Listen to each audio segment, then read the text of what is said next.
bendición de conocerlo, lo veo todos los domingos. Gracias, Dante, una noche espectacular que lo voy a recordar siempre. En verdad estamos muy agradecidos. Gracias, porque Dios utiliza la vida de Dante. Es una bendición para todos. Para mí fue un sueño hecho realidad. De verdad, solo Dios sabe lo que significó esto para mí. Gracias, Dante, por darnos ánimo y esperanza. Muchas gracias, mi gente. Que Dios te bendiga. Buenas noches.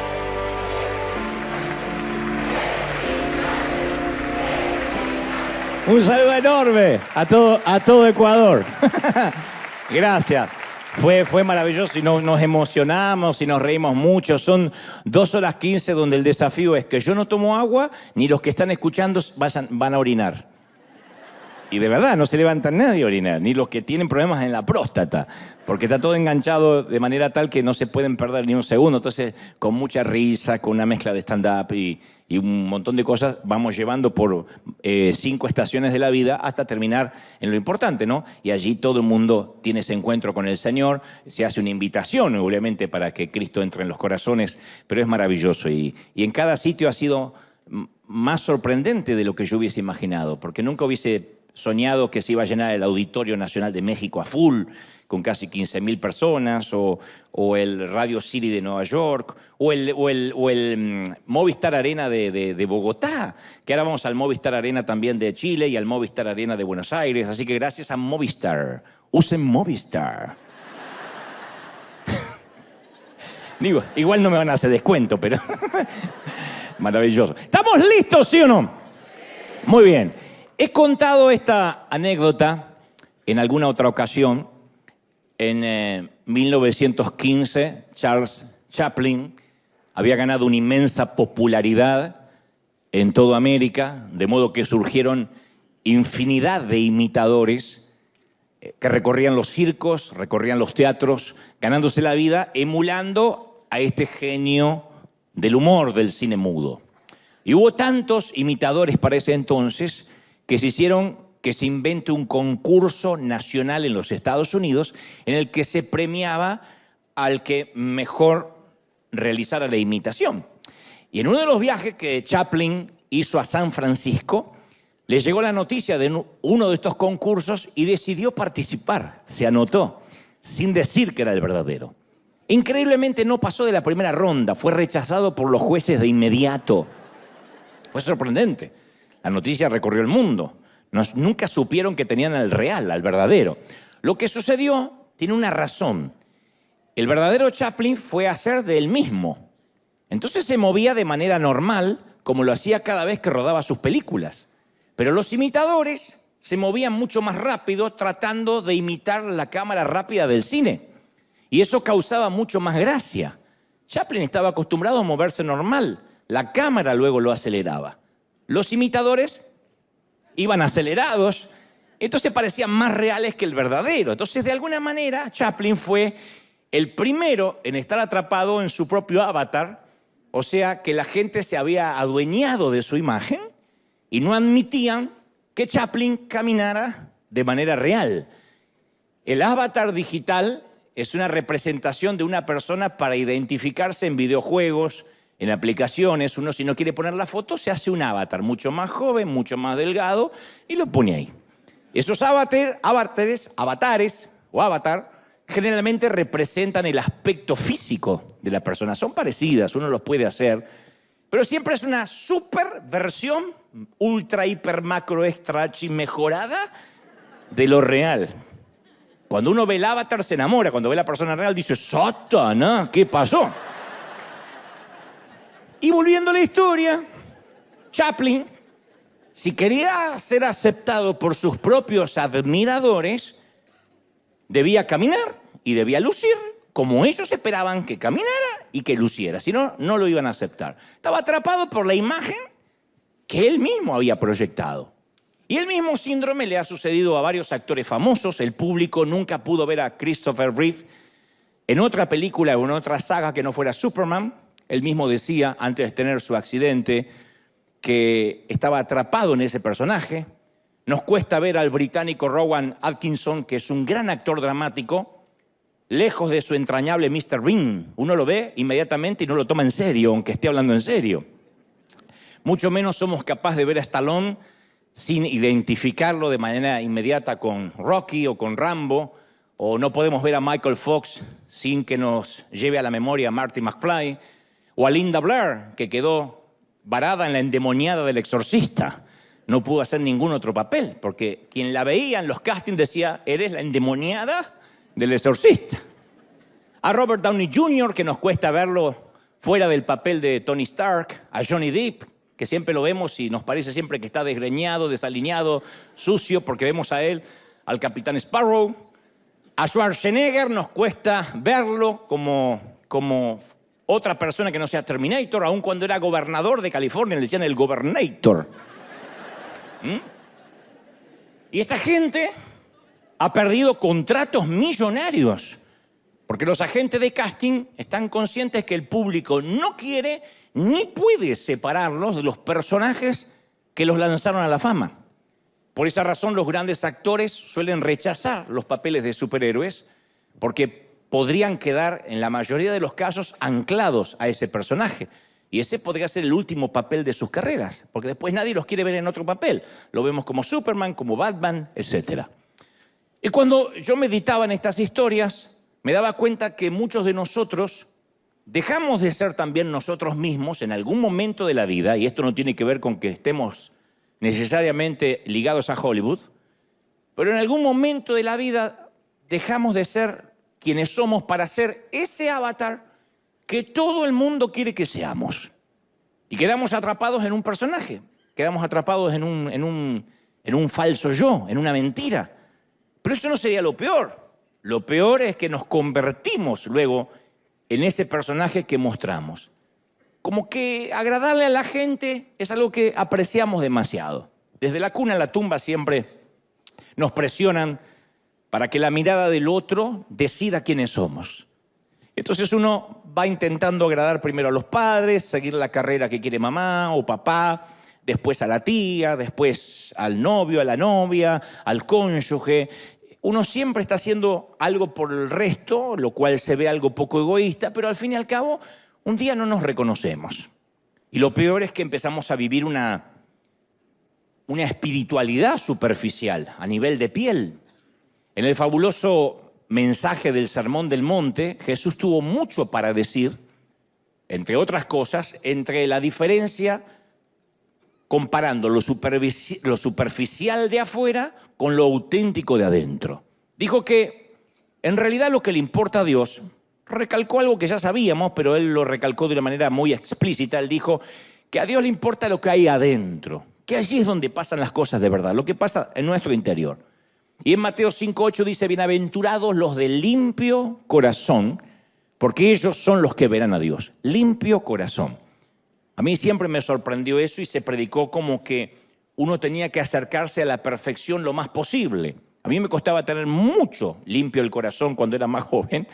Y cuando iba a la iglesia y era adolescente me decía, nunca voy a tener el corazón limpio. Pero cuando el Señor habla de un corazón limpio es cuando, entre otras cosas, ya no nos preocupa la fachada exterior. Cuando ya no buscamos convencer a la gente que somos alguien diferente a lo que somos en verdad internamente. Un corazón limpio, para mí la definición más exacta es cuando lo de adentro del corazón y lo de afuera coincide. Cuando es lo mismo. Eso es la esencia de un corazón puro. Cuando somos iguales.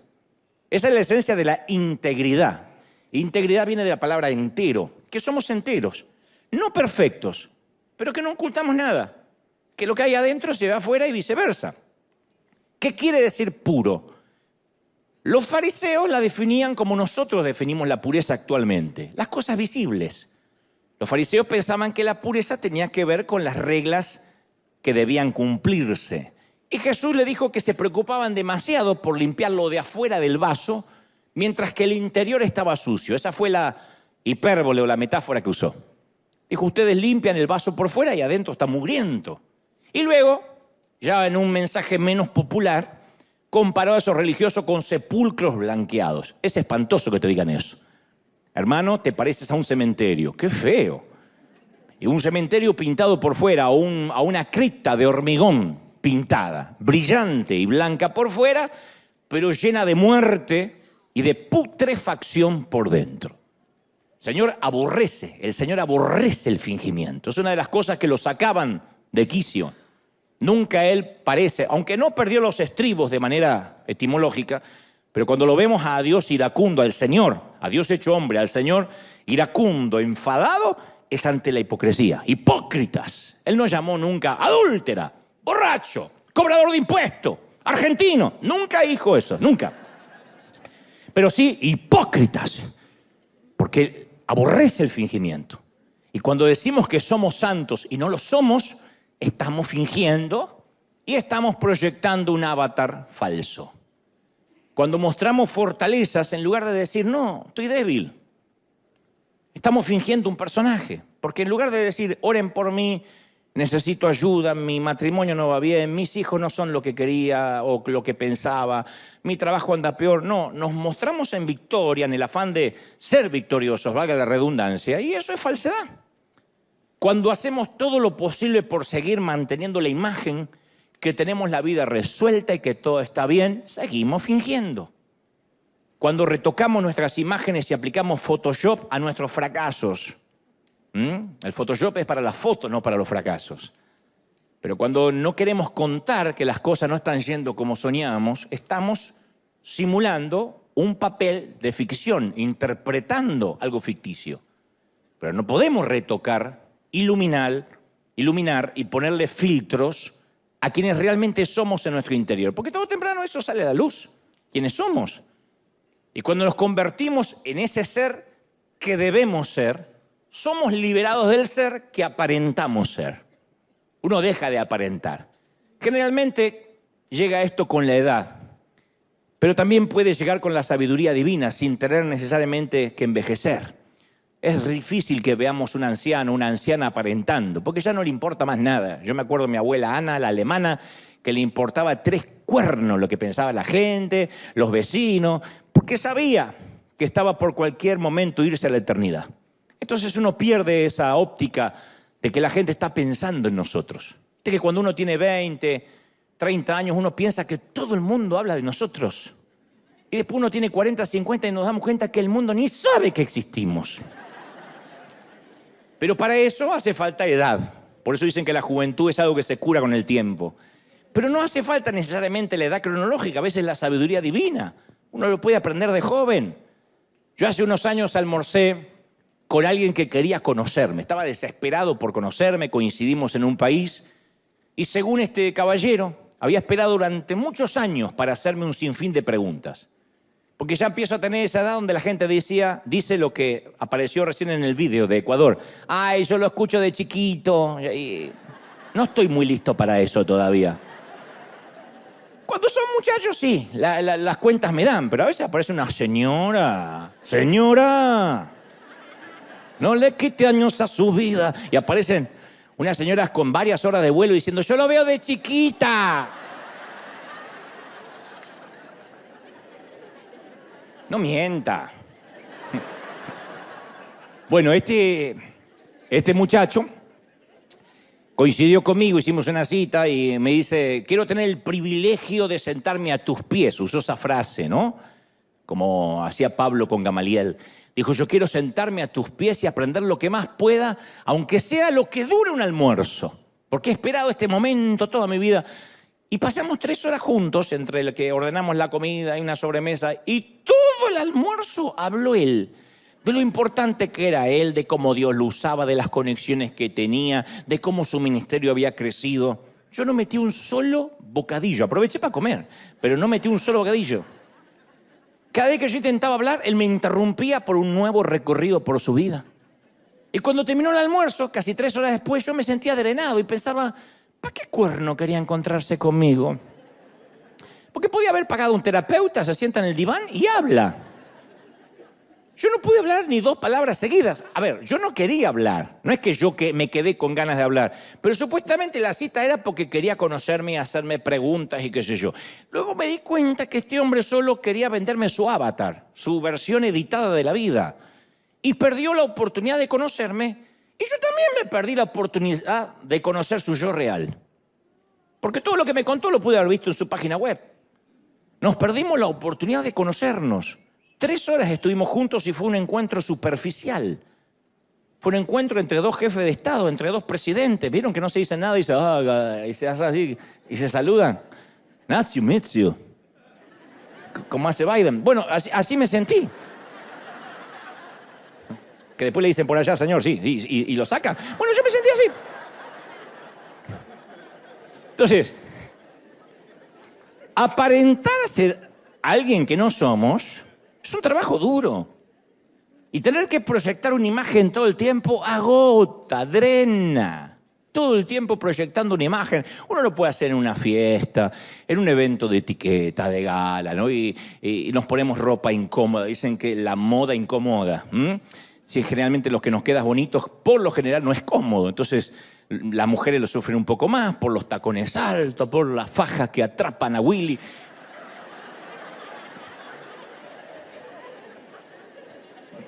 Y el Señor grita, párate de sufrir, mujer, párate de sufrir. Y ahí es cuando fabricamos un avatar.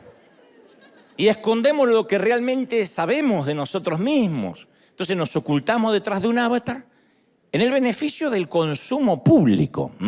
Y con el tiempo olvidamos que estamos escondidos y pensamos que esa cara espiritual es lo que realmente somos. Que insisto, esto es lo más grave. Cuando compramos lo que vendemos, comprar lo que uno vende es terrorífico en todas las disciplinas, en todos los niveles. Cuando un actor se la cree, es soberbio. Cuando uno lo que dice que tiene para dar, a sí mismo lo consume, en todos los órdenes, nunca es sano, nunca es saludable. Entonces, cuando uno se cree que es ese espiritual que muestra, entonces no busca a Dios de corazón. Si seguimos actuando como si todo estuviese bien, Dios no puede bendecirnos, porque las cosas no están bien. Porque Él no puede tomar, Dios no puede tomar la adoración de una persona fraudulenta, de quien falsifica su identidad. Dios no puede recibir la adoración de quien se preocupa más por su imagen que por su realidad. Él no puede ungir y bendecir lo que pretendemos ser. Lo que pretendemos ser nunca va a ser bendecido. Nunca va a bendecir Dios una escenografía, un cartón pintado. Él solo bendice a los que lo adoran en verdad, con sinceridad. Y cuando Jesús habla de un corazón limpio, un corazón puro, no habla del corazón, impoluto, perfecto, que no se equivoca nunca. Caramba, que hemos hablado de eso durante semanas. Sino del que es sincero, del que dice, acá va mi corazón, es esto lo que tengo, el que es auténtico. Porque nuestro interior, independientemente de las capas de cebolla que nos pongamos alrededor, vive una persona sin fingimiento. En nuestro interior no queremos fingir. Por eso cuando llegamos a casa decimos, ¡ay, casa! Y algunos se ponen las pantuflas y otro el pijama y otro unas ropas espantosas que dirían directo al basural si alguien las viera, pero se las ponen porque es cómoda. Esa camisa grita solas, tírenme, tírenme. Háganme trapo de piso, me lo merezco. Pero alguien se la pone porque dice, ay, es que me gustan las pelotitas que tiene. Pero eso pasa cuando uno está cómodo, ¿o no? No pasa generalmente todo el tiempo. Cansa vivir con cara de fiesta. Cansa vivir para consumo público. ¿Y Dios qué es lo que busca? Un quebranto genuino. Él no busca la espiritualidad fingida. La espiritualidad fingida es lo peor. Tiene más posibilidad un ateo que alguien que está fingiendo una espiritualidad. Porque el ateo está a una oración de un toque de Dios, a un toque del Señor. El que finge la espiritualidad es como los fariseos. Dicen, no tenemos pecado, estoy bien, el Señor ya me tocó y a lo mejor no te tocó. Tenías que haber pedido que te toque o que te bendiga. Yo hace poco leía que una de las señales del narcisismo es que el deseo de ser admirados es más fuerte que el de ser amados. Es fuerte. ¿Quién puede querer ser admirado más que ser amado? Bueno, hay artistas que desean eso. Hay médicos, hay ingenieros, hay otros que ni siquiera tienen un título, que prefieren la admiración antes que lo amen. Que ese es el flagelo de las redes sociales. Simular que somos felices para que nos admiren, porque nadie nos va a amar a través de las redes sociales. Porque para amar a alguien hay que conocerlo. Las redes son para que nos admiren. Ahora, las redes pueden ser herramientas muy útiles. Yo nunca voy a demonizar las redes como allá en los 70 se demonizaba el televisor y otras cosas. Las redes pueden ser, de hecho, para nosotros una herramienta formidable para llegar, para predicar, pero también puede convertirse en el control de las apariencias. Entonces creamos la foto de la familia perfecta, adoptamos el fingimiento en modo avatar como una nueva normalidad, como un estilo de vida. Por ejemplo, no pasa acá, pero voy a dar un ejemplo que pasa mucho en el otro servicio. Sales de vacaciones con tu familia. Hay cosas que posteas y otras que no. La foto de la familia feliz en la playa, es así, la publicamos con mucho filtro, desde arriba siempre para que no salga la papada, así sacando la retaguardia para afuera. La pelea en el auto mientras ibas a la playa, esa jamás va a aparecer en Instagram, nunca, nunca. Yo hace poco leí una camiseta que decía, ojalá mi vida fuera tan genial como la que muestro en Instagram. Entonces, cuando vivimos en modo avatar, es cuando se asoma ese delito, ese crimen religiosamente correcto. Decimos, nuestro deber es cuidar el testimonio. El delito, alguna vez lo dije, el delito del falso testimonio aparece en el Código Penal de cualquier país. Cuando uno va a declarar y es mentira, es un delito. Consta de una pena de 6 meses hasta 2 años de prisión. Pero en la vida espiritual, el delito del falso testimonio, la prisión podría ser eterna. Ojalá fueran 2 años. Hablo de llevarnos como perro y gato, pero sacar muchas fotos para dar un falso testimonio de algo que a lo mejor no existe. Nadie te lo está pidiendo. Nuestros hijos viven en rebeldía, pero publicamos muchas fotos que son los mejores, que estamos orgullosos, que nos hacen felices. Y nadie tampoco nos los está pidiendo. Es el control de las apariencias.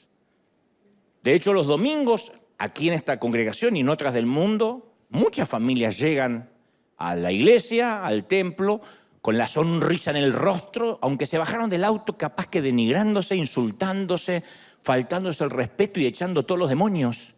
Pero entraron a la iglesia así, y cambian así. Y como dije alguna vez, en un mensaje que lleva este mismo nombre, que justamente se llama falso testimonio, eso no es cuidar testimonio, eso es falso testimonio, eso es atestiguar de algo que no sucede. Y cuando compramos el avatar que vendemos, nos olvidamos que estamos rotos. Nos olvidamos que necesitamos sanidad. Es entrar a un hospital enfermos y cuando viene el médico simular que estamos sanos. ¿Quién iría al médico para convencerlo de que no necesitamos un médico? Alguien que es torpe, alguien que está cuidando las apariencias y que lo va a conducir en el peor de los casos a la muerte. No obstante, cuando uno se rodea con personas que nos conocen de un modo real, la aceptación de nuestro modo real nos empieza a sanar, no a avergonzar. Yo recuerdo un desayuno íntimo que tuve con Juan Carlos Ortiz. Nunca doy por sentado nada porque hay gente que está viéndonos por primera vez. Fue el fundador de esta iglesia antes de que yo llegara y él, un hombre que Dios ha usado tremendamente y actualmente está en la presencia del Señor. Y yo en ese desayuno decidí una mañana tomar valor y contar cosas que me avergonzaban. Fui sincero.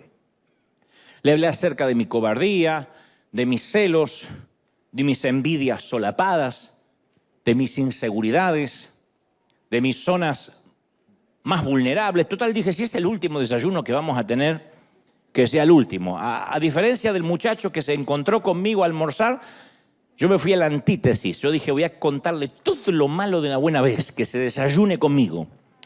Y me sentí muy expuesto, porque tenía miedo de quedar fuera de su círculo, de perder la conexión maravillosa que tenía con él. Y para mi sorpresa, él ni siquiera apartó la mirada mientras que yo hablaba.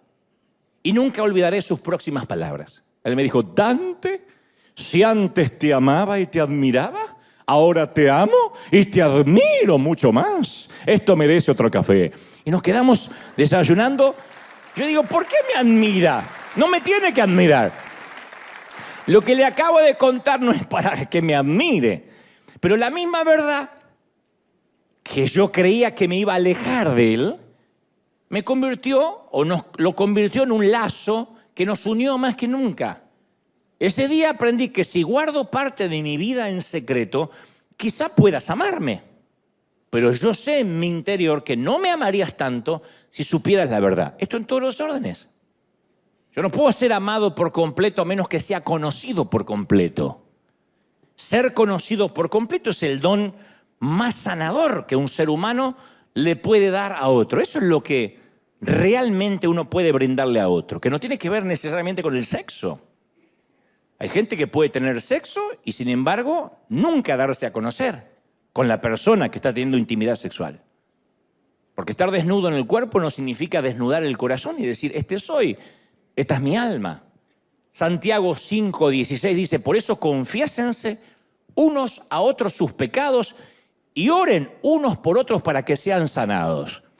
Hagamos una pregunta honesta. Acá y en las iglesias que me están mirando de cualquier parte del mundo, ¿cuándo fue la última vez que dijimos, paremos la alabanza, la adoración, tomemos media horita para, agarren 2 o 3 y confiésense los pecados?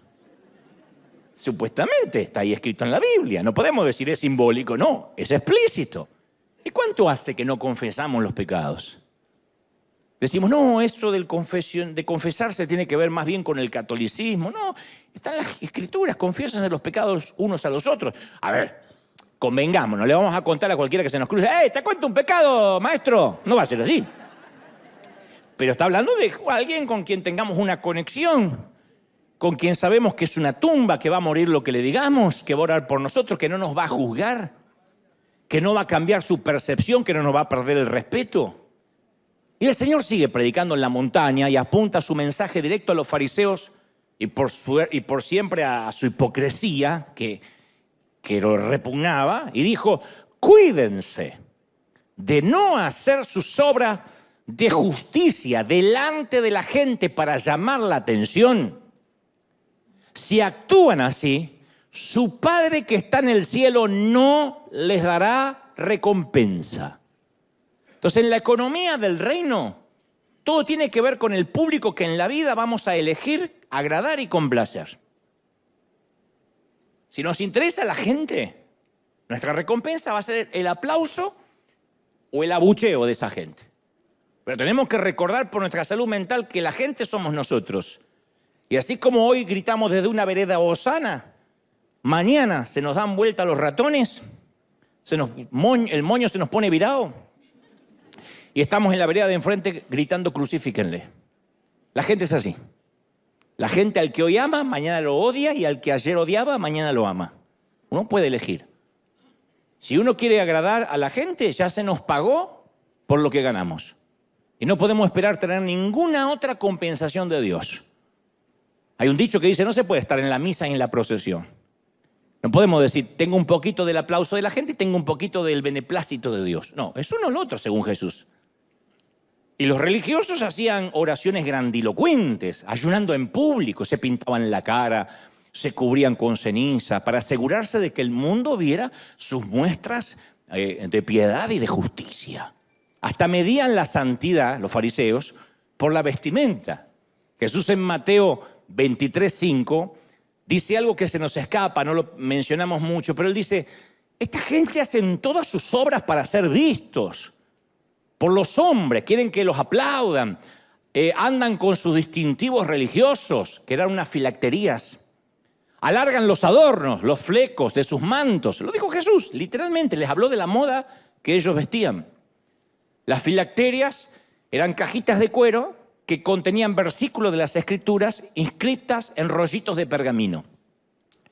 Y se basaban en Deuteronomio, cuando decía que debían llevar la palabra de Dios en la frente y en los brazos, que el significado verdadero de lo que dice allí es que tenía que estar dentro de sus corazones la palabra, para que la palabra los acompañe donde fueran. Pero los líderes decidieron que esto tenían que hacerlo de manera literal. Entonces, como ocurre actualmente, cuando dicen, yo no veo que la gente en River lleve Biblia. Hay gente que lo está mirando ahora y dice, a ver si tienen Biblia. Me dicen a mí, no veo que el predicador la lea o la abra en el púlpito. O sea, a nadie se le ocurre decir, no veo que vivan lo que dice la Biblia. Solo alegan, no la llevan. Veo que no la llevan. O sea, es más importante usarla de desodorante que vivirla. Porque yo no voy a empezar a leerlas mucho, con muchos versículos para dejar contento a aquellos que quieren que la tenga. El tema es vivirla. ¿Cuánta gente se la sabe de memoria y no la Biblia? Es un demonio en la casa, pero se sabe todos los versículos. Entonces la Biblia no es un talismán mágico. No es algo que me va a impedir que las cosas malas me pasen. Yo me crié en iglesia así, con gente que se llevaba la Biblia en el medio de un callejón oscuro y decía, no me va a pasar nada porque tengo la palabra. Le robaban los calzones y la palabra. Porque es un libro. Este libro es simplemente una obra escritural. Vivirla, hacerla, que sea parte de la dinámica de la vida, es lo que hace el milagro. Cuando uno la vive y cuando la obedece. Después no tiene magia. Y por eso, estos tipos, estos fariseos, se ataban cajitas negras, una sobre la frente, otra sobre el brazo izquierdo, y luego fueron usando cajas más grandes para mostrarse más piadosos y justos. Para que digan, mira, qué fariseo justo, qué bruta esa caja que tiene en la frente. Andaban con unas cajitas así con el versículo, en serio, literalmente. Después usaban flecos, dice el Señor, en los mantos. El Antiguo Testamento hacía referencia a mantos con un borde de cinta azul. Y una vez que los fariseos tomaron esa doctrina, decidieron que las cintas eran más grandes para destacarse que eran más santos que otros. Los fariseos siempre se ocupaban de lo de afuera, siempre. Cuando tú ves a alguien que está muy interesado en lo de afuera, en la ropa, en la vestimenta, es que posiblemente no le esté importando lo de dentro. Cuando la doctrina se vuelve más importante que la gente, en lugar de ser un hospital, nos transformamos en un compartimiento de primera clase para los que vuelan al cielo. Nos transformamos en un museo. Hace un tiempo yo escuchaba a alguien relatar que invitó a su propio hermano inconverso o apartado de la fe a celebrar la Navidad con su familia, puesto que sabía que su hermano estaba solo. Yo escuché esto y no lo podía creer, digo, parece una broma. Y el hermano acepta con gusto, pero llega con un par de botellas de vino bajo el brazo, sidra, qué sé yo, era Navidad, y le dice, no quiero que ustedes tomen, pero yo no puedo brindar con juguito de naranja. Y el anfitrión le dijo, nunca, jamás en mi vida he puesto en mi mesa bebidas alcohólicas, porque mi mesa está consagrada a Dios. O dejas la bebida en el auto o te mandas a mudar de vuelta para tu casa. Y el hermano terminó yéndose a pasar la Navidad sola con su botella de vino. Ahora, en primera instancia era obvio que la prohibición de beber en su mesa no iba a hacer que el hermano abandonara la bebida de inmediato. No era que porque no le dejara entrar la bebida iba a dejar de tomar. Pero al dueño de la casa le importaba más cuidar, honrar y amar una simple mesa que a su propio hermano. Porque no se va a poder llevar la mesa al cielo. Es similar a cuando queremos cuidar el sagrado púlpito. Esto no es un sagrado púlpito, es un atril. Se vende por $20. Sería sagrado si aquí alguna vez hubiésemos sacrificado un corderito, a Gastón, a Leiva, alguno. Esto tampoco es un altar santo. Es simplemente un stage, un sitio donde yo puedo, de una manera logística, hablarle a todo el mundo. Entonces, en lugar de cuidar y amar a la gente, a veces cuidamos cosas. Cuidamos los de afuera, el altar santo, el lugar consagrado. Porque es más fácil consagrar cosas, madera, mesas, altares, púlpito, que consagrar el corazón. Es más fácil decir, yo tengo un altar sagrado, el templo es sagrado, pero el templo es este. Aquí vive el Señor y ese es el corazón puro que el Señor está buscando. ¿Estamos de acuerdo, sí o no? Y luego, Jesús nos da un ejemplo de un corazón impuro, sin autenticidad. Dice, y cuando oren, no sean como los hipócritas. Está hablando Jesús. Dice, porque a ellos les encanta orar de pie, les encanta ponerse de pie en las sinagogas, en las esquinas de las plazas y orar para que la gente los vea. Les aseguro que ya tuvieron su recompensa. Pero tú cuando te pongas a orar, dice Jesús, entra a tu cuarto, cierra la puerta y ora a tu Padre que está en lo secreto. Y así tu Padre, que ve lo que estás haciendo en lo secreto, te va a recompensar en público. O sea, no solo hace una crítica despiadada al que se pone a gritar en la plaza para que lo vean. Gritar en la plaza no está mal. Está mal gritar para que lo vean. Servir a Dios no está mal. Está mal que te vean servir, que esa sea tu motivación. Y el Señor dice, no solo hace una crítica despiadada de esa gente, sino que dice, te voy a decir cómo se tiene que hacer, en secreto. Y muchos judíos pensaban que la oración era un ritual formal. Se habían convertido en una vana repetición, en recitar palabras como rituales, sin siquiera pensar en lo que decían. Tenían al menos 18 oraciones diarias, más 3 más antes de las 9 de la mañana y después de las 9 de la noche. Entonces, cuantos más largas eran las oraciones, más efectivas creían que eran. Eso pensaban. Era un sistema conveniente, porque estaban todas las oraciones escritas. Lo único que tenían que hacer era poner la boca, repetirlas. Pero no había corazón. Y Jesús no veía las cosas de ese modo. Dijo, cuando habláramos con Dios, teníamos que ser quienes somos, auténticos. Y a muchos nos cuesta ser nosotros mismos. Muchas veces cuando oramos en público, no le hablamos tanto a Dios, sino a quienes nos escuchan. Incluso hasta nos cuesta ser auténticos hasta cuando oramos en privado. Nos cuesta ser auténticos. Yo he escuchado gente en reuniones de oración que supuestamente no tenían un micrófono, no lo estaban oyendo, pero le hablaban a Dios como si requiriera a Dios un lenguaje formal, de etiqueta, como si estuvieran hablando con un funcionario de gobierno con el cual no tienen ninguna confianza. Y hasta a veces usamos un tipo de lenguaje bíblico falso que hemos recopilado de las Escrituras o de oraciones que hemos escuchado de otro. Padre sempiterno Yeshua, Dios de las luces. Una decía eso, Dios de las luces. En esta hora decreto y libero el kabod de tu presencia para que el kairos trinitario se transforme en un rema apostólico y la shequina profética de tu gloria llene el tabernáculo de mi corazón. ¡Oh! Chan, tan, es un tango. Entonces la oración se convierte en un discurso actuado. Y lo único que quiere Dios es que hablemos con Él. Encima Él nos conoce. Porque cuando uno actúa ante una persona, capaz que la podemos timar. Le podemos hacer creer que somos lo que mostramos. Pero Dios nos conoce desnudo apenas llegamos.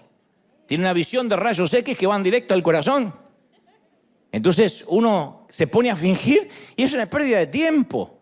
Y hablar con Dios, ¿qué es? Comunicarnos sin preocuparnos por ver cómo suena. Si uno está enojado, está enojado. Por eso está el libro de Lamentaciones del profeta Llorón. Si uno está enojado, está enojado. Si uno está iracundo, está iracundo. Porque por más que yo reprima el enojo para decirle a Dios, Señor, amo a mi hermana. No, Dios sabe que no. Preferiría que le diga, tengo ganas de apretarle el cogote. Necesito que me ayudes. Y eso coincide lo exterior con lo que Dios ve, con lo interno. Ahí es cuando Dios puede trabajar, intervenir un corazón. Entonces Dios nos invita y dice, ven tal como eres, no decores tu lenguaje. No finjas, no actúes conmigo. Conmigo no, sé real. Mi casa es tu casa, conmigo no. Finge con todo el mundo, conmigo no finjas. Entonces nuestra afición al avatar nos impide tener esa relación íntima, auténtica, que Jesús quiere que tengamos con Él, porque Él lo que busca es autenticidad. Es todo lo que busca. A partir de la autenticidad un corazón puede cambiar, un corazón puede buscar la santidad. A partir del fingimiento no. ¿Cómo se ayuda a alguien que no quiere cambiar o que finge? ¿Cómo se manda a un ebrio a Alcohólicos Anónimos y le dice, necesitas ayuda? Yo no tomo. Yo nada más tomo para olvidar. ¿Para olvidar qué? Para olvidar que soy un borracho. ¿Cómo lo ayudas? Los novios suelen actuar y fingir siempre durante las citas.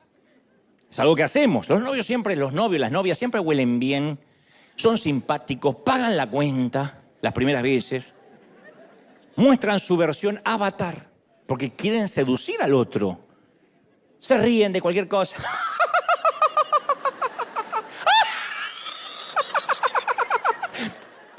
¿Qué se ríe? ¿De qué estupidez? Pero quiere ser simpático, simpática. Pero esa risa falsa la aprendí de mi mamá. Mi mamá se reía así, decía, hola, ¿cómo te...? Decía, ay, no te puedo creer que vino la Sara, era la hermana. Porque ¿se acuerdan que antes en nuestros países las visitas no se anunciaban? Acá en Estados Unidos tenés que decir, voy a tal hora y me voy a tal hora. Allá en Argentina te caían el timbre, salían los perros ladrando. ¿Quién es? ¿Quién es? Ay, no te puedo creer, la Sara. Desgraciada, a esta hora no tenemos para comer. Ay, Dios, no atiendas, viejo, no atiendas, ya me asomé. Ay, ¿por qué te asomaste? Ahora hay que atenderla. Ahí salía mi mamá. ¡Hola! ¡Qué sorpresa! Pensando en ti. Así. Bueno, si hay alguien que se siente tocado porque hace eso, reciba esta palabra, hermana. Recíbala. En una pareja, Si vas a tener una relación real, es agotador vivir en modo avatar, en modo citas. Es más, hay parejas que se casan sin conocerse y se conocieron solo en el modo citas. Entonces tú no quieres pasar el resto de tu vida con alguien con el que saliste a cenar unas 5 veces. Porque ese es el modo avatar, el modo perfumado.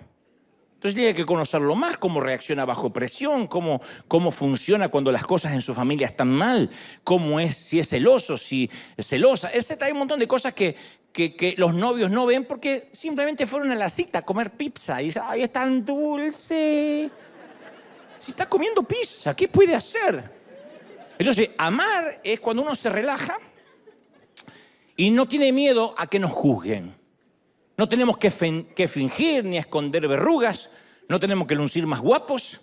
Podemos decir lo que tenemos en la mente, sin filtro, decir esto es lo que estoy pensando. ¿Y por qué no podemos hacer así con Dios? Con Dios uno puede bajar la guardia, porque no necesitamos esconder nuestros defectos, ya los conoce. Y la satisfacción es plena, profunda, porque es mucho más fácil ser uno mismo que sostener una falsa identidad. Es más fácil ser uno mismo. No agota. Porque con Dios es una relación, no un casting para quedar en una película, donde tengo que actuar y saberme las líneas. Es una relación. No obstante, ¿cuántas veces nos sentimos obligados a proyectar una imagen a la que llamamos, insisto, el testimonio? Y cuando no mostramos a los demás nuestra verdad, se crea una versión fragmentada de nuestra personalidad. Cuando el exterior no coincide con el interior, eso no es un corazón limpio. Hay una dicotomía, una antítesis entre lo que se ve afuera y lo que hay adentro. Ahora, nos preocupa la impresión que uno le da a los demás. Nos preocupa más que la persona que somos en realidad. Y el Señor está tratando con lo que somos en realidad, no con la versión que mostramos. Pero es desgastante, es agotador, es vampirizante estar actuando todo el tiempo. Y en las iglesias, por lo general, en esta, en todas, todo está como enmascarado, perfumado, disfrazado. Por eso nos seduce tanto cuando vemos a alguien real y humano de verdad. Esta generación está pidiendo autenticidad en los políticos. Hasta ganan las elecciones los políticos que a lo mejor son un desastre. Pero como se muestran auténticos, los jóvenes lo votan. Como no están manejados por un coach que le dicen lo que le tienen que decir, los jóvenes son atraídos, aunque quizás no tengan ni idea de política ni tenga un plan de gestión. Fíjense qué necesidad hay de la juventud de ver gente auténtica. Porque cuando uno es auténtico logramos conectarnos de verdad. Nuestras conexiones más auténticas se establecen mediante las debilidades compartidas. A ver, ¿a quién escuchamos cuando necesitamos ayuda? ¿De verdad que buscamos a la persona intelectual, a la religiosa, que sabemos que nos va a juzgar apenas le confesemos algo? A ese lo evitamos como al examen de próstata, no nos acercamos nunca. Hay gente que apenas uno dice tal cosa, viene el juzgamiento y uno los evita. O buscamos a la persona que ya pasó por nuestro camino y que sobrevivió para contar la historia. Piensa en la última vez que te desmoronaste y lloraste delante de una amiga o de un amigo. Quizá en el momento te sentiste un poquito avergonzado, pero yo te aseguro que ese momento de vulnerabilidad que yo tuve con Ortiz, yo estoy convencido que eso cimentó tu amistad, más que cualquier otra experiencia, vacaciones que hayan compartido juntos, películas. Esa experiencia cimenta la amistad. Cuando uno le dice, me mandé algo que no tenía que haber hecho, cometí un error, metí la pata y te lo quiero contar. Y no me digas por qué, porque no pensé, no tengo explicación. Y el otro te comprende, te dice, a mí me pasó igual. Eso cimenta la relación. Esto ya lo dije y lo voy a repetir 1000 veces. El mayor secreto de la oratoria, cuando alguien aquí dice, a mí me gustaría dar conferencias o ser orador o hablar en público, el arma más formidable de la retórica que yo jamás haya conocido, que a mí me sorprende lo poco que la usan algunos colegas, se usa muy poco, es el contar debilidades, el mostrarte como antihéroe.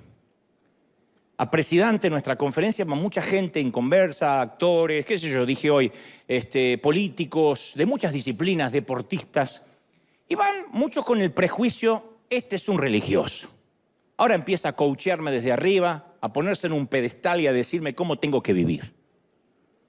Pero yo inmediatamente me pongo un antihéroe y empiezo a contar lo mal hijo que soy, lo mal padre, las cosas que hago mal, las cosas que todavía no cambié, e inmediatamente eso abre los corazones, desarma a los defensivos. Yo me di cuenta que el que venía con cara de bulldog después me mira con cariño, ablanda a los duros, gana la ternura de los indiferentes, porque va mucho donde, como miramos en el vídeo, le pedí a mi esposo que para este día me llevara a ver a Dante.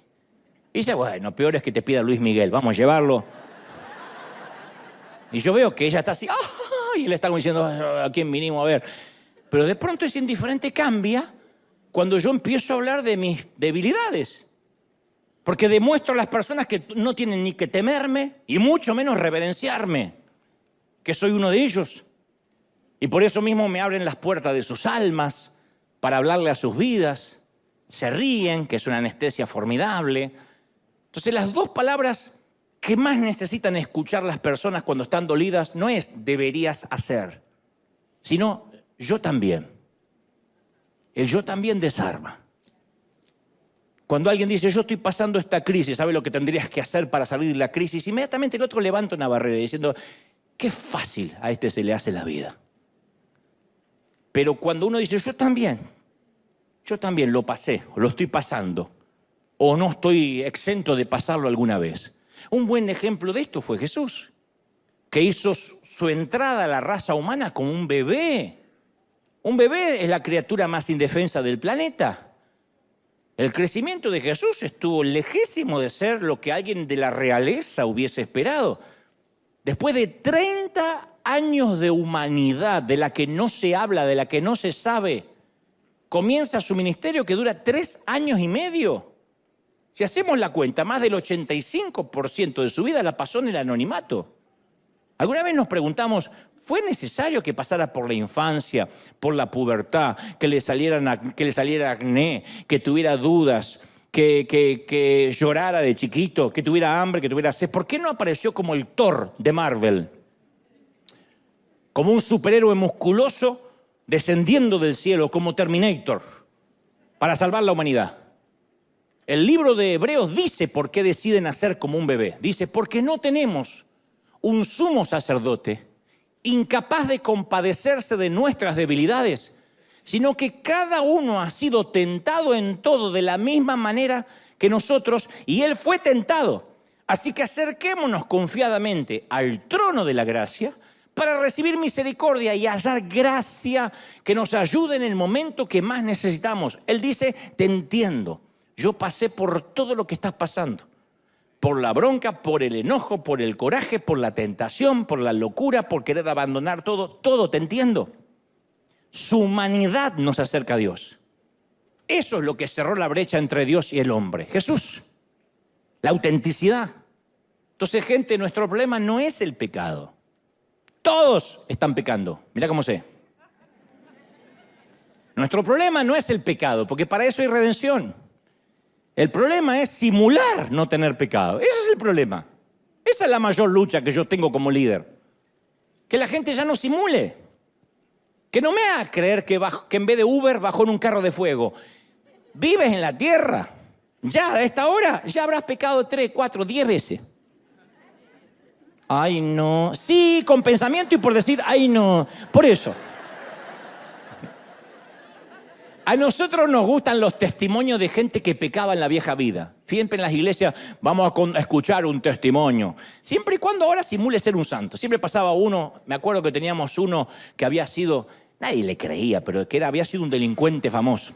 Y yo me acuerdo que tenía una granada de mano y una pistola. Y hice así, maté 14 policías y después hice, y maté un ejército. Y estábamos todos, era nuestro héroe. Pobrecito, tenía menos neurona que diente, pero nosotros, era nuestro Rambo convertido. Esos testimonios sí nos gustaba, porque todo había pasado en la vieja vida. Entonces, es como que le decíamos a la gente, está bien, hable del pecado, pero que sea algo inocuo, algo chiquito. ¿Qué sé yo? Oren por mí que estoy orando un poco menos. A veces tengo algo de mal carácter. Como que enviamos señales sutiles de que la iglesia no es para hablar temas profundos, porque nunca es buena idea. Entonces ahí creamos una cultura de superficialidad. Venimos a simular 2 horas y no podemos abrir el corazón. ¿Y por qué los pecadores no podemos sentirnos libres de decirle a otros pecadores que tenemos un problema de pecado si todos somos pecadores, dice el Señor? Si queremos que Dios ame el verdadero ser, tenemos que ser reales, verdaderos, diáfanos, transparentes. Yo siempre sostengo que la iglesia debería ser el lugar donde la gente admita que ha caído y encuentre soldados que lo ayuden a levantarse. Que ha fallado, que está rota. Es un lugar seguro donde podemos compartir nuestros defectos, nuestros fracasos, nuestras debilidades, nuestras adicciones, nuestras necesidades, nuestro dolor. Este debiera ser el lugar donde podemos ser lo que somos, no el lugar donde simulamos ser espirituales. Porque cuando adoptamos poses de perfección, creamos la religión. Eso es la religión. Sánchez, Pedro Sánchez. Menos mal que no pecó como aquel. Tu abuela porque no te descubrieron.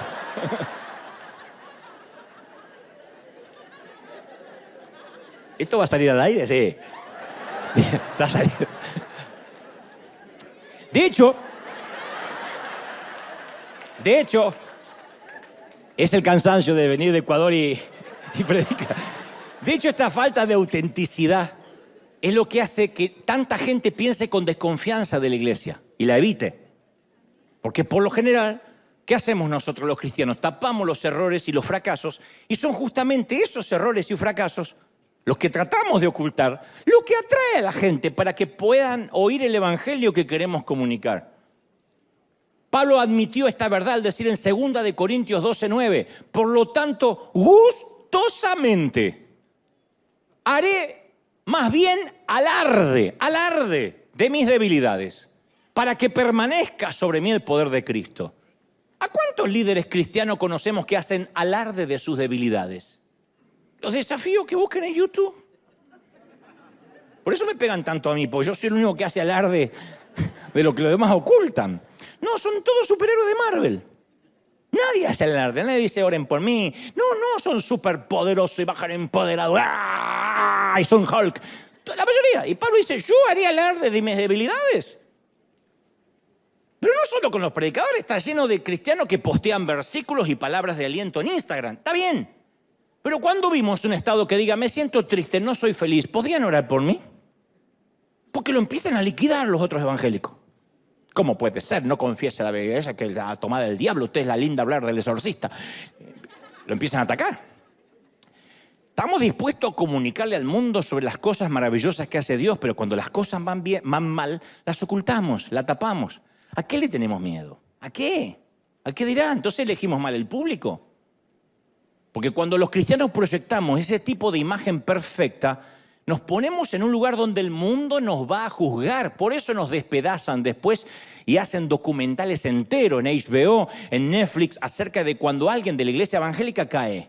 Porque solito nos ponemos en la guillotina. El mundo se siente incómodo con la gente que trabaja de buena, ¿eh? Cuando alguien se pone en bueno y se hace el santo, el mundo se pone incómodo. Es un sentimiento que hace que después celebren cuando fracasamos. En especial si se trata de una figura pública y prominente, el mundo sale a matarlo. ¿Ves lo que te dije? Este se pasaba mostrando su familia perfecta. Este estaba diciendo que estaba ungido, condenando y señalando a todo el mundo. ¿Viste? Se le descubrió. ¿Por qué? Porque con la misma vara que medimos, seremos medidos. Uno no le pega al caído, pero uno sí le pega a aquel que se mostró fuerte y condenó a todo el mundo.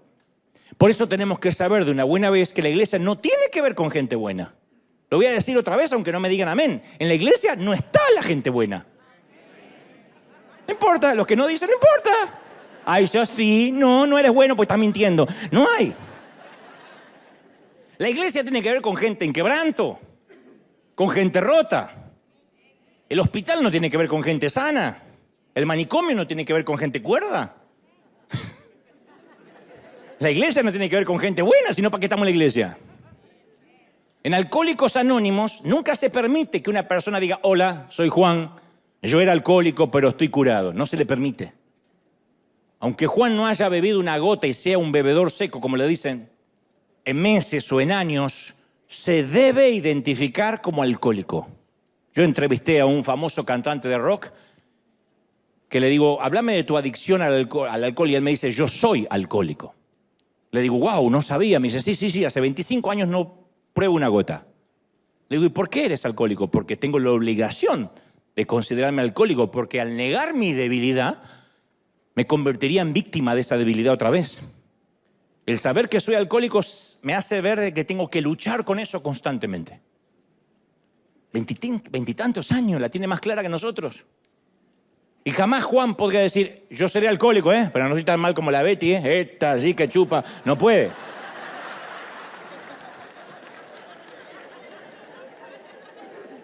En Alcohólicos Anónimos, todos están al mismo nivel. Nadie engaña a nadie. Todos están ahí porque han convertido de su vida un desastre y están tratando de volverse a enderezar. Muy pocas congregaciones se encuentra el amor y la comprensión que hay en AA, en Alcohólicos Anónimos. Nadie los condena, no tienen que fingir, son personas reales. Si en la semana, durante la semana caen, se van a la reunión y dicen, ¿cómo te fue, Juan, esta semana? Caí. No pude resistir y entré otra vez al bar. Y lo ayudan, lo abrazan. No lo condenan, no le dicen pecador, inmundo, te agarró un demonio. Entienden que lo tienen que ayudar, que es una lucha constante.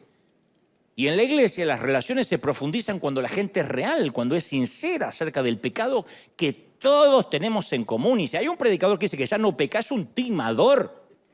Porque al decir que no peca, ya es un soberbio y está pecando.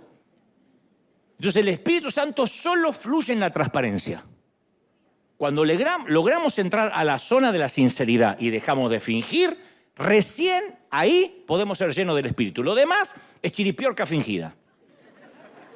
Lo demás es actuación. Ocultar y fingir son enemigos de la llenura del Espíritu Santo. No me vengan a decir que alguien está lleno del Espíritu Santo y es un demonio en la semana. Ocultar y fingir es enemigo de la espiritualidad. Juan 4:23 dice, mas la hora viene y ahora es cuando los verdaderos adoradores adorarán al Padre en espíritu y en verdad. Porque también el Padre busca adoradores en espíritu que lo adoren y en verdad es necesario que lo adoren. Espíritu y verdad. ¿Estamos de acuerdo, sí o no? Y quiero aclarar, por enésima vez, lo aclaro siempre, para que no haya conflictos de intereses, que autenticidad no conlleva la obligación de estar ventilando nuestra vida. No es lo que estoy tratando de decir. Autenticidad nunca es falta de privacidad. Yo no necesito sacarme una selfie sentado en el inodoro para mostrar que soy un tipo auténtico. O fotos descansando en la playa, en short, para decir, ¡ay, qué auténtico que es! ¡Qué vida normal que tiene! En River priorizamos mucho la privacidad y la discreción. Mucho. Porque yo lo viví al otro lado del mostrador, en congregaciones donde, como buitres carroñeros, se atacaba a aquel que se atrevía a confesar algo. ¿Qué hacemos con el adúltero? ¿Qué hacemos con la prostituta? ¿Qué hacemos con la madre soltera? Le poníamos etiquetas y no podían sanar. De manera que la discreción y la privacidad es vital en River. Lo que se cuenta en consejería, muere en consejería. Lo que le dices a un pastor, muere en ese pastor. Y si el pastor habla, se muere el pastor. ¿Qué parezca un accidente? No, simplemente lo suspendemos. Lo suspendemos de una cuerda.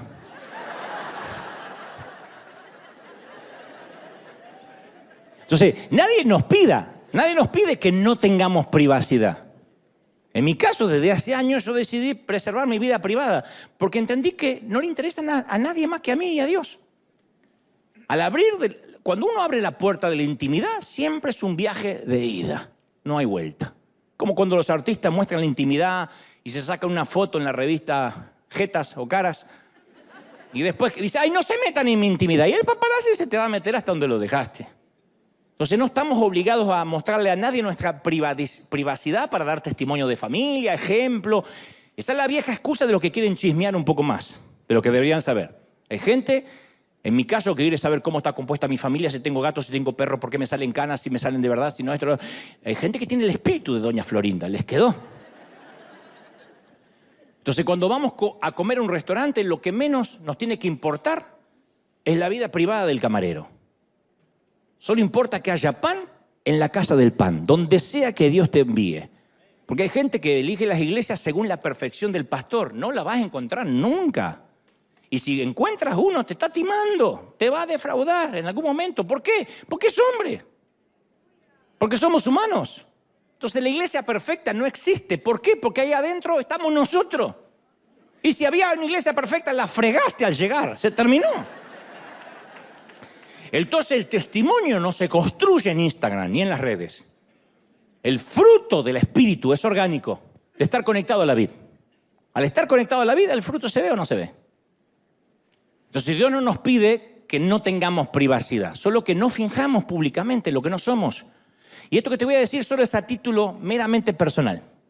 No tengo base bíblica para esto. Pero es experiencia de vida. Yo suelo desconfiar mucho de toda la vida, creo que lo heredé de mi papá, de las parejas caracol. Esas que se babean en las redes. Que para esta fecha de San Valentín se dicen cosas. ¡Oh! No digo que está mal. Por eso no estoy diciendo esto de Dios. Personal. Yo desconfío de esas parejas que la misión en la vida es mostrarle al mundo lo mucho que se babosean y se aman. Una vez conocí un matrimonio que en público se decían palabras con códigos secretos. Ella le decía, osito panda, ¿me traes una arepa más? Sí, Godzilla con tacones. Carnita pa' mis tacos, mi Pikachu amarilla. Y él, depredadora amazónica. Ay, no manches, mi Chente Fernández simpatía. Mi Chayán pelón. ¡Oh! Y él decía, mi Twingo pa' mi Shakira. Como era de esperarse, se terminaron divorciando. Se ve que tanta baba no sirvió para mantenerlos juntos. Hay un viejo dicho que dice, dime de qué presumes y te diré de qué escasea. Ah, se lo saben, te diré de qué escasea. No está en la Biblia, pero se lo saben todo. Yo no me doy por vencido. Juan Fonsi 3:16. Luis Fonsi 3:16. Entonces, a mi humilde entender, si tienes que decir en redes lo que deberías decir dentro de tu habitación, esa es una bomba de tiempo que te va a estallar en cualquier momento. Es mi humilde entender, pero cierro el paréntesis. Insisto, no hago una doctrina de esto, es una opinión personal que quería compartirte. Entre amigos. Entre amigos. Dime de qué presumes. Y así es entre los varones, ¿eh? En el barrio, aquel muchacho que dice, ay, estuve con unas mujeres, ay, las hice felices. Ese es un inútil. Las mujeres no tienen pasado y los caballeros verdaderos no tienen memoria. Es agotador fingir y sostener un avatar. Y con el correr de los años, yo me he dado cuenta que he tratado de fingir menos. Muchas veces caigo en eso de actuar, de añadir algo extra, en mostrarme como algo más de lo que soy. Porque mis instintos me dicen que cubra mis pecados, que me dibuje una enorme sonrisa, que dé la impresión de que tengo todas las respuestas. Pero desde hace unos años yo he decidido que al final del día prefiero que me odien por lo que soy a que me amen por quien no soy, por algo que es mentira. No soy de los que esconden el vaso de vino en la mesa para sacarse una foto de Instagram o Facebook con la excusa de no ser tropiezo a los débiles, porque eso se llama doble moral. Si yo no puedo hacerlo en público, tampoco debería hacerlo en privado. Y yo digo siempre, si tu decepción y tu tropiezo depende si yo me tomo o no un vaso de vino Malbec, necesitas conseguirte una vida propia urgente, mi hijo. Yo he decidido vivir con la verdad. Estoy muy grande ya para sostener y mantener un avatar. Y creo que algunos de ustedes también. No digan amén, pero están grandes algunos. Entonces mi lema es nada que proteger, nada que perder. Las personas rotas somos inmunes a las críticas y a los aplausos. Entonces lo mejor que yo puedo ofrecer en mis años altos es la verdad de quién soy, es mi regalo más valioso. Y lo que los demás esperan de mí no tiene que ver conmigo. Siento mucho que algunos consuman mi avatar. A mí me causa gracia cuando alguien dice, este que contesta en las redes no es Dante, es un manager. Yo conozco a Dante. No importa que hayas visto 900 mensajes míos y que me sigas desde que eras una niñita. No tienes idea de quién soy. De hecho, cuando contesto en las redes yo tengo un proverbio. Yo jamás uso el sarcasmo para provocar, sino para neutralizar la agresión, para dejarla sin efecto. El sarcasmo es una herramienta formidable porque descalifica el agravio, no la persona. Entonces cuando me escriben, por ejemplo, usted debería predicar más acerca del infierno. Hace mucho que no lo escucho hablar del infierno. Yo le respondo, en los últimos 30 años venía pidiéndole guía al Espíritu Santo. Pero ahora si me das tu teléfono te voy llamando y me vas diciendo sobre qué predicar. O alguien me dice, ¿y por qué en la gira cobra? La palabra es gratis. Le digo, claro que es gratis. Lo que vas a pagar es la entrada al teatro. Y después de esa respuesta, donde yo no los estoy insultando, llega el agravio. ¡Qué soberbia! ¡Qué soberbio! ¡Qué tristeza! Ya no eres el Dante de los comienzos. Perdiste la brújula. ¡Qué tristeza! Nunca conociste al Dante de los comienzos. Ni siquiera sabes si alguna vez tuve una brújula. Consumiste mi avatar. Y además nunca dije que fuera humilde. Tú sacaste esa conclusión. Yo no soy humilde, soy argentino, no puedo ser humilde. Yo no digo que soy humilde. ¿Cuándo dije que soy humilde? Antes eras humilde. Es tu percepción. Yo nunca dije que soy humilde. Entonces yo no estoy a cargo de las opiniones, de las expectativas que otros hacen acerca de mí. No me importa si en un par de días alguien publica, Dante contestó, confesó su falta de humildad. En serio. Me importa un cacahuate, 2 cominos, 3 pepinos y 4 rábanos. En serio. ¿Por qué? Porque hemos decidido en River no presentar una versión edulcorada y editada de nosotros. No soy el tipo que lo sabe todo, que nunca se equivoca, y no soy el tipo que está aquí porque sé más que el resto o soy más espiritual que el resto. No. Y esto no es falsa humildad, es la verdad. Entonces, cuando cometemos la torpeza de fingir, no podemos seguir el ritmo de esa mentira. Tan solo hay que decir la verdad y la verdad nos hará libres. ¿Quién no quiere vivir en libertad? La verdad nos hará libres. Entonces, si hablamos de errores, de equivocaciones, pongámonos de ejemplo. No tengamos miedo a decepcionar, porque el que se decepciona, allá él, se hizo una imagen que yo no pedí que se haga. Chaplin era culpable de que se decepcionaron de que no caminaba rapidito como en las películas. Es lo que la gente creyó de su avatar, porque uno tiene que ir y cubrir las expectativas de otro acerca de nosotros. Pensé que eras diferente. ¿Es tu problema? ¿Quién te mandó a pensar diferente? Pensé que eras humilde y allá tú yo nunca me puse humilde. Entonces, esto provoca una reacción en cadena, genera una comunidad auténtica, sincera. En un mundo lleno de falsedad, de fingimiento, de superficialidad, es maravilloso encontrar gente decepcionante. Gente decepcionante. Yo oro para que haya más gente decepcionante en River. Gente que diga, ora por mí, me va mal, no quise diezmar y ahora no estoy cosechando, y porque soy devoto de la Virgen del Codo y cerré mi corazón. ¿Por qué no oramos para que Dios me perdone? Yo quiero gente así. Yo me voy hasta el fin del mundo con un equipo así alrededor. Porque si Dios no puede ungir y bendecir lo que pretendamos ser. Él nunca va a bendecir una escenografía y una mentira. Y cuando nos convirtamos en ese ser que debemos ser, seremos liberados del que aparentamos ser.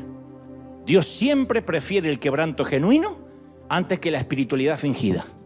Y tenemos que tomar hoy mismo, mañana, tarde o noche, conforme me estén mirando, la decisión intencional de ser reales, auténticos, honestos, genuinos, de corazón puro.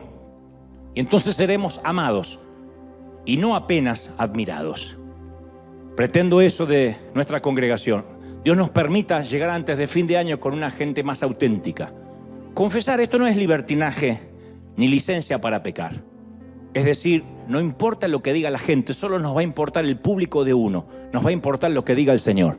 Y Él nos va a decir, bien hecho, siervo fiel, entra en el gozo de tu Señor. Vamos a darle un aplauso a celebrar al Rey de Reyes, al Señor de Señores. ¡Aleluya! Alguien tiene que aplaudir más que eso con autenticidad si crees que Dios habló esta mañana. ¡Aleluya! Hablamos con Dios, ¿te parece? De manera auténtica.